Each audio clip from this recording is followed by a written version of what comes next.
ఆరోగ్యం అంటే natural food, nature మంత్ర. ఇప్పుడే మీ ఇంటికి తెచ్చుకోండి. నీ మొండితనం మూర్ఖత్వం ఏమిటో నాకు అర్థం కావట్లేదమ్మా. రాసిచ్చిన మందులు వాడకపోతే ఏ డాక్టర్ అయినా ఏం చేయగలరు చెప్పండి? ఏ మందులు వాడే ఉద్దేశం లేనప్పుడు ఇలా 10 రోజులకు ఒకసారి నేను రావటం దేనికి, పరీక్ష చేయటం దేనికి? ఎందుకో చెప్పనా డాక్టర్, చావుకి ఎంత దగ్గర పడుతున్నానో తెలుసుకోవడానికి. ఇలా అయితే చావు ఇంకెంతో దూరంలో ఉండదమ్మా. అయినా మీకు ఇదేం కోరిక?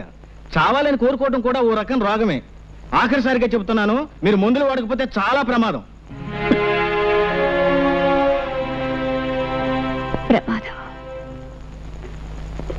నమస్కారం నరసింహ. ఓ డాక్టర్ గారా, కూర్చోండి. ఏమిటి విశేషాలు? మీ పెద్దమ్మాయి జానకి పరిస్థితి చాలా ప్రమాదంగా ఉంది. ఇచ్చిన మందులు ఏవి వేసుకోకుండా మంకుపట్టు పట్టు కూర్చుంది.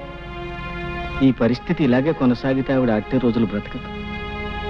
కాస్త మీరైనా. డాక్టర్ గారు, మీకు తెలియదా, నా పెద్ద కూతురు జానకి చచ్చిపోయి ఇప్పటికీ 5 సంవత్సరాలు అవుతుంది. మళ్ళీ దానికి జబ్బు చేయడం ఏమిటి, చచ్చిపోవడం ఏమిటి? మీరొచ్చింది ఇందుకే అయితే మీరిక వెళ్ళొచ్చు.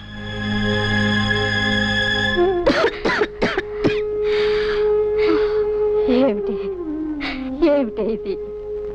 ఇన్నాళ్ళు నిన్ను చూసే వెళ్ళలేకపోయినా కనీసం దగ్గరలో ఉన్నావున్న తృప్తితో ఉన్నాను. నువ్విలా ఆరోగ్యం పాడు చేసుకుని. అమ్మా, నిజంగా నా మీద కోపం లేదా అమ్మా?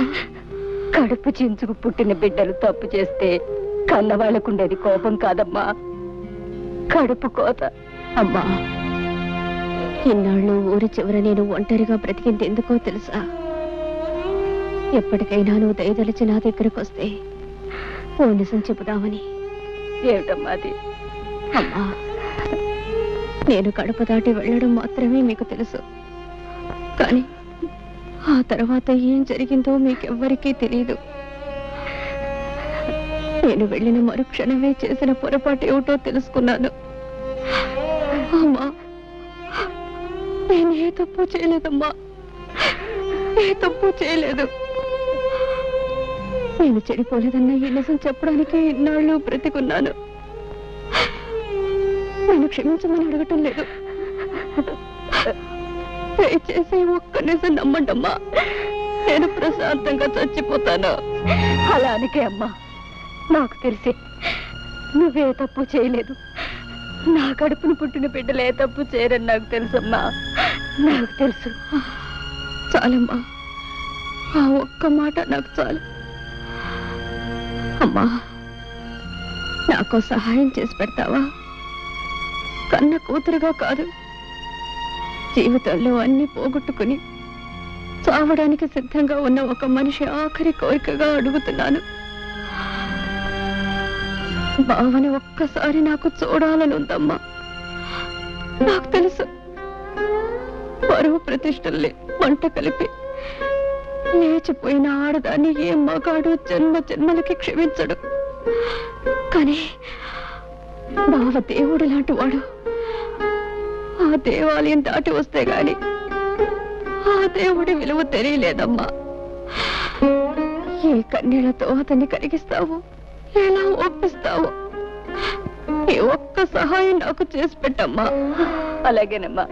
అమ్మా, ఈ విషయం ఎవరికి చెప్పొద్దు, నాన్నకి చెల్లాయి కూడా చెప్పొద్దు.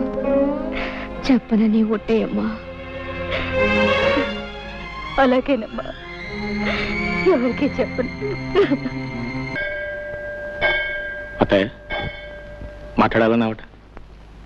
నేను చెప్పే విషయం ఎవరికి తెలియకూడదు బాబు, అందుకే ఇక్కడికి రమ్మన్నాను.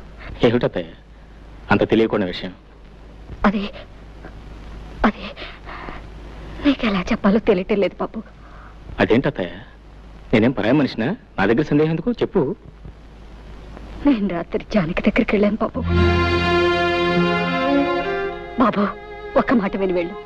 కన్న బిడ్డ చావు బ్రతుకుల్లో ఉంటే కడుపు తీపి చంపుకోలేక కడసారిగా దాన్ని కళ్ళారా చూద్దామని వెళ్ళాను. ఈ తల్లి చేసింది తప్పనుకుంటే వెళ్ళు. జీవితంలో తొలిసారి అమ్మా అని పిలిచిన బిడ్డ మీద కన్న తల్లిగా కాస్త దయా జాలి చూపించటం న్యాయం కాదనుకుంటే వెళ్ళు బాబు, వెళ్ళు. అది నా చేతులు పట్టుకుని ఏడ్చింది. గడప దాటి బయటికి వెళ్ళినా నేనే తప్పు చేయలేదమ్మా అని పిచ్చి దానిలా మొత్తుకుంది. బావ కట్టిన తాళి శ్రీరామ రక్షయ్య నన్ను కాపాడిందని కూడా చెప్పుకుంది. బాబు, నిన్నొక్కసారి చూడాలని ప్రాధేయపడింది. బావనొక్కసారి పంపించమ్మా అని నా కాళ్ళు పట్టుకుని ఏడ్చింది. బాబు, దాన్ని చూస్తే నా గుండెలు తరుక్కుపోయాయి. ఏ తల్లికి ఇలాంటి పరిస్థితి రాకూడదు. తల్లిగా కంటే ఓ ఆడదానిగా ఎక్కువ ఏడుస్తున్నాను. బాబు, జరిగిన దాన్ని బట్టి నిన్ను దాని దగ్గరికి వెళ్ళమనడం తప్పే కావచ్చు, కానీ నువ్వు మంచివాడివని దయగలవాడివని నిన్ను అడుగుతున్నాను. చావు బ్రతుకుల మధ్య ముగిసిలాడుతున్న దాని చివరి ఆశ నెరవేర్చు బాబు. ఆ పిచ్చి దాన్ని ఒక్కసారి చూసిరా. చిన్నవాడివైనా నీకు చేతులెత్తి మొక్కుతాను బాబు. నా మాట కాదనుకు బాబు. అలాగే తప్పకుండా వెళ్ళి చూసి వస్తాను. చాలా సంతోషం బాబు, చాలా సంతోషం. నువ్వు ఇంటికి వెళ్ళు.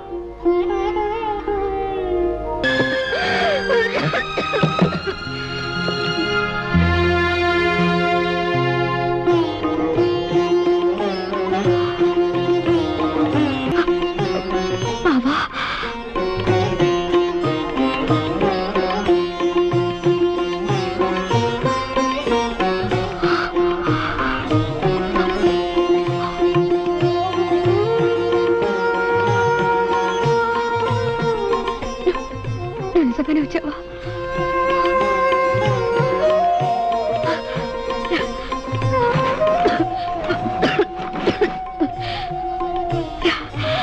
కూర్చో బాబా. బాబా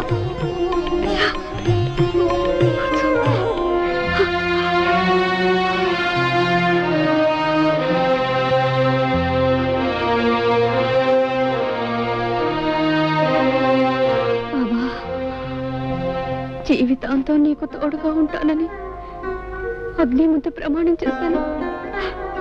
మాట తప్పి వెళ్ళిపోయాను. నీకు తీరని ద్రోహం చేశాను బావా. నీ కాళ్ళు పట్టుకోవడానికి కూడా నాకు అర్హత లేదు. కనీసం నీ నీడనైనా తాకని బావా. నన్ను క్షమించు బావా, క్షమించు. జానకి,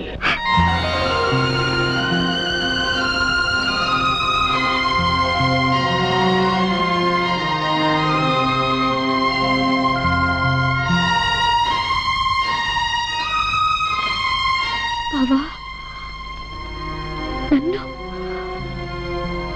నన్ను పేరు పెట్టి పిలిచావా? ఒక్కసారి నన్ను అలా పిలు బావా.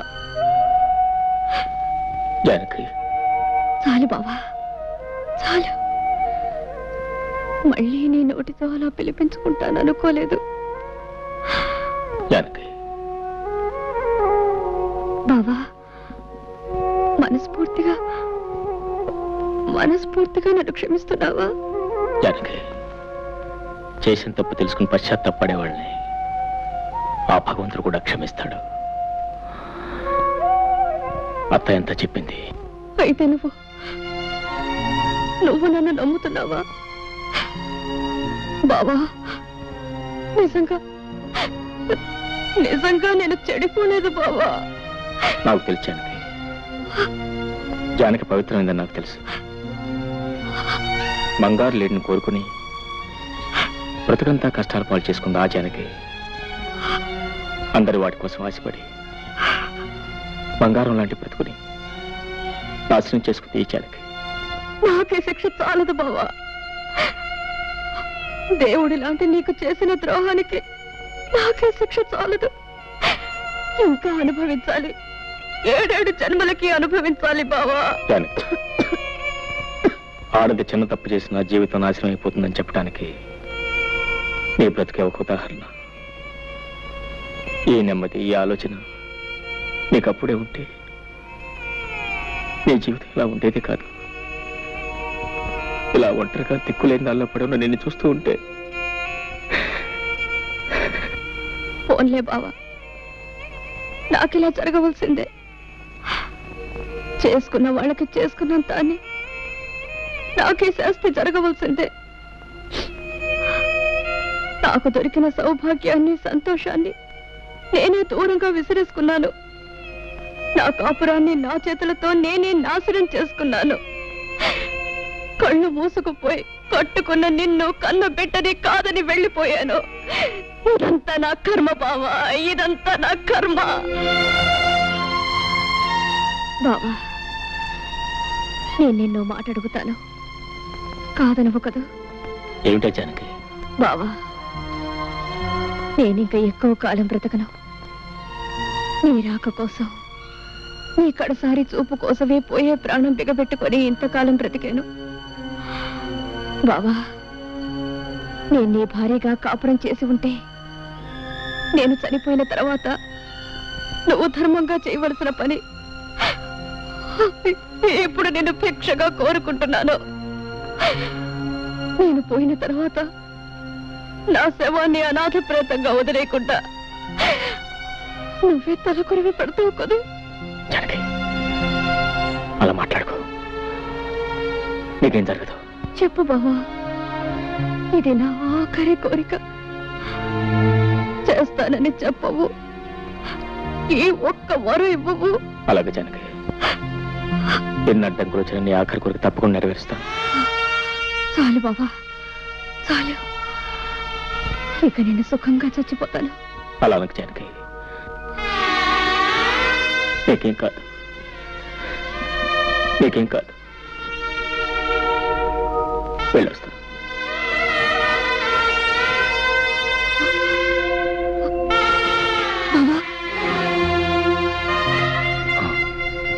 ఏం లేదు, ఆఖరిసారిగా నేను మళ్ళీ చూడాలనిపించింది, అంతే. ఉంటాను బావా.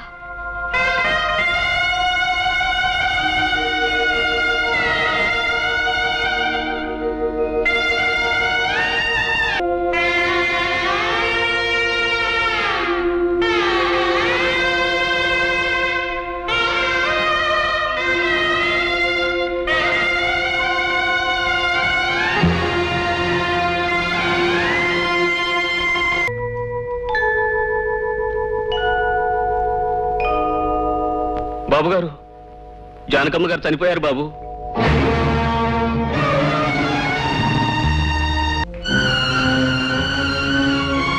అల్లుడు, ఏమిటల్లుడు నీ విన్నది నిజమేనా? నువ్వు బయలుదేరి శవం దగ్గరికి.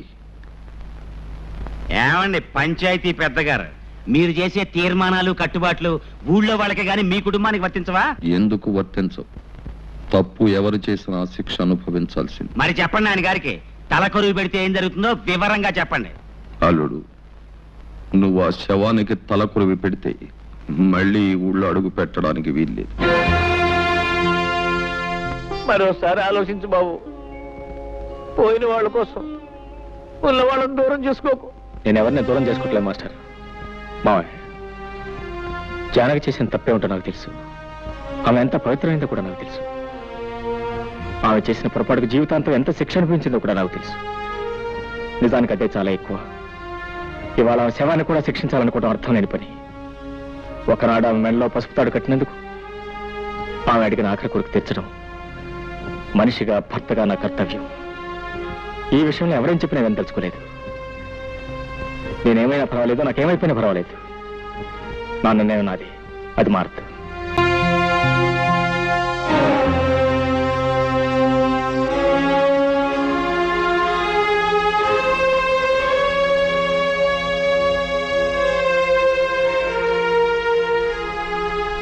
నువ్వు కూడా నన్ను వెళ్ళొద్దంటావు. జానకి తలకొరి పెట్టడం ధర్మం. నువ్వైనా నన్ను అర్థం చేసుకో. బావా,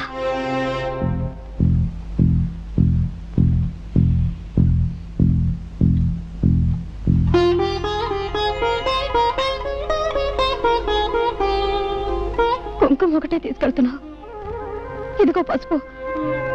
అక్కయ్య నింటి ముత్తైదుగానే పంపాలి. పద బావా.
And for more videos, Please subscribe to iDream. Please subscribe to iDream. Please subscribe iDream. And please subscribe to iDream. For more videos, subscribe to iDream. please like, share and subscribe to the channel. Congratulations, iDream. Subscribe to iDream. Subscribe to iDream. So subscribe to iDream Media. iDream ki iDream team andarki huge congratulations. Please subscribe iDream Media. Please subscribe to iDream. Subscribe iDream. Please subscribe to iDream. iDream అంటే నా కళల ఛానల్ను subscribe చేసుకున్న నోరు తిరుగుతలేదు మీరైతే గంట గుర్తు కొట్టండి. For more such videos, please subscribe to iDream. Subscribe to iDream. Please subscribe to iDream. Please subscribe iDream media. Please do subscribe to iDream. Please subscribe to iDream Media. For best entertainment and information, please subscribe iDream. And don't forget to subscribe to iDream.